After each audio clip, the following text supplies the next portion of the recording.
ఇవాళ ఉదయం ఇమీడియట్గా పొంగులేటి శ్రీనివాసరెడ్డి ఇంటికి పోయారు. ఏం జరుగుతున్నది, ఇండ్లు ఎందుకు కూలుస్తున్నారని. పొంగులేటి శ్రీనివాసరెడ్డి నాకేం సంబంధం లేదు, నాకే తెలియదు, రెవెన్యూ మంత్రిని. ఇది ఓపెన్గా పొంగులేటి శ్రీనివాసరెడ్డి చెప్పిన మాట. ఇంతకంటే ఎవిడెన్స్ ఏం కావాలండి?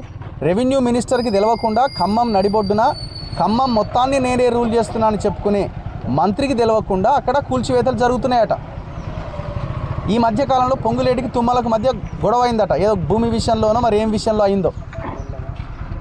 సో మరి నీ అవసరం నాకేముంది, నీకు నేనేం చెప్పాలని తుమ్మల ఆ కార్యక్రమానికి తెరదీసిండా? లేదు పొంగులేటి కూడా దీని వెనకాల ఉన్నాడా?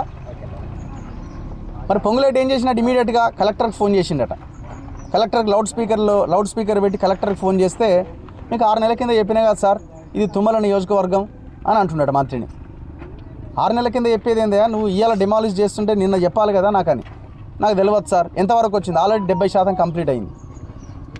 అప్పుడే స్టార్ట్ చేసి అప్పుడే 70% కంప్లీట్ అయింది అన్నాడు. అంటే కలెక్టర్ కూడా ఎంత క్లియర్గా ఆయన ఆలోచన కనిపిస్తున్నది. అక్కడున్న రియల్ ఎస్టేట్ మాఫియాతో, తుమ్మల నాగేశ్వరరావుతో, ఆ దుర్మార్గులతో, రౌడీలతో, ఈ లుచ్చాగాలతో కలెక్టర్ కూడా చేతులు కలిపిండు. అర్థమవుతుంది కదా క్లియర్గా. ఇప్పుడు ఒక్కడు కూడా ఎందుకు ప్రెస్ మీట్ పెట్టలే? ఇంత యుద్ధం జరుగుతున్నది.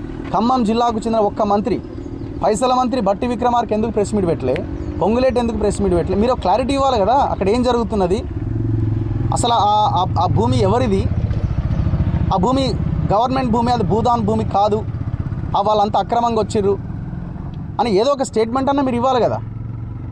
ఏమి స్టేట్మెంట్ ఇవ్వలేదంటే పొంగులేటి నాకు తెలియదు అంటున్నాడంటే దీని వెనకాల గూడు పుఠాని చంద్రబాబు నాయుడు, తుమ్మల నాగేశ్వరరావు, రేవంత్ రెడ్డి ముగ్గురు కలిసి ఈ చర్యకు తెరలేపినారు.